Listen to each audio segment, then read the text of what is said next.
ইতিমধ্যেই ফ্রন্ট ডেকে কিছু যাত্রী দেখা যাচ্ছে, কারণ ডেকে কিন্তু যাত্রী বসার মতো আর খালি জায়গা নেই।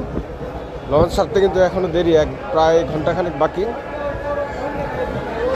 প্রত্যেকটি লঞ্চ আজকে হাউসফুল। আজকে একটা লঞ্চ বেশি থাকলেও হয়তো যাত্রী হয়ে যেত, কারণ মাত্র বাজে হচ্ছে 8:20 মতো, 8:20 বাজে।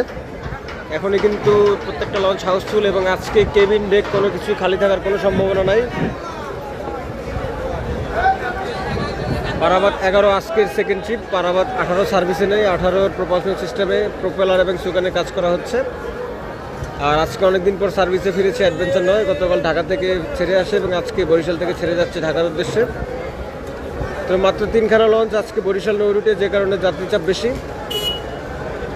যাত্রীচাপ এমনিতেও ভালো ছিল, তবে লঞ্চ 4টা হলেও হয়তো হয়ে যেত।